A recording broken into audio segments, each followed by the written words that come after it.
Hello from Halifax. It's Matt here checking in. When you last saw me 2 weeks ago, I had just come out of self-isolation in PEI.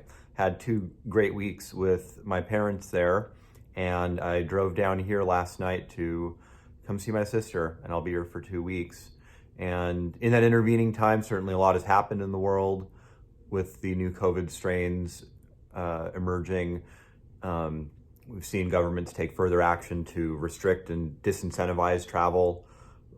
Certainly no surprise with the Biden administration, an executive order came down the pike where mandatory quarantine will be required for travel back to the States. So waiting to see if that will affect me when I go back home in 2 weeks.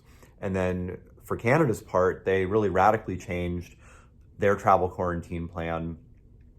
All air travelers coming into Canada will have to pay $2,000 Canadian, not only test before they leave, but also when they land, and then go immediately into a government approved quarantine hotel for at least 3 days. And then if the test results come back positive, they go straight into a government quarantine facility for an unknown length of time and cost until they're no longer a threat. And then otherwise you have to go serve out the rest of your 14-day quarantine locally. So my original itinerary of landing in Toronto and then going on to PEI and then self-isolating there will not be possible under these new rules. And as for my trip down here, I wanted to take the bus. Unfortunately, the bus schedule's been reduced to 4 times a week, once a day, and if the schedule was not workable, I had to do a one-way car rental with a $100 fee added for the one-way drop, which is not surprising because hardly anyone's going to PEI right now, and they want to incentivize keeping those cars local. And I actually had to have my dad drive me back to the Charlottetown airport to pick it up, because if I had gotten a car from a location closer to him on the island, the fees were anywhere from $200 to $300. So the drive itself was pretty smooth. The Confederation Bridge leaving PEI, I was the only vehicle at the toll plaza, and on the bridge there was one other private vehicle that I saw. Otherwise, it was all commercial vehicles or government vehicles.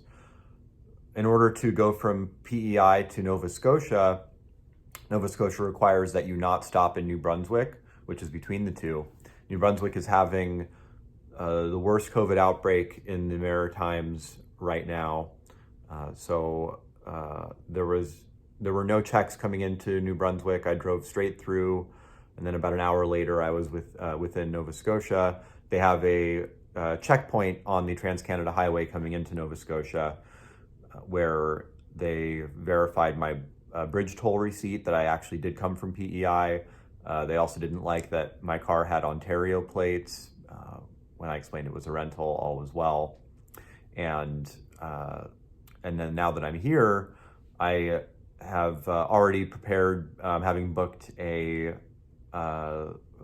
private COVID test for 3 days before my scheduled return to the States, and then we'll have to see what other preparations I have to make. I am staying here at the Westin Nova Scotian for these first few days. This hotel is attached to the train station where normally the Via Rail Ocean would leave from. There has not been a train here for almost 11 months, sadly. When it did run, this hotel actually provided the catering for the train, but things look a lot different now. I would say so far my impression is the overall energy in this city is, moderate. This is the biggest city in the Maritimes, probably about 50% smaller than Minneapolis, setting aside all the other cities in the Twin Cities. And it seems that there's quite a bit of energy on the street. I mean, bars and restaurants are open, but they have to close at 10 p.m. And just this past couple weeks, certain entertainment, recreational arts facilities have reopened.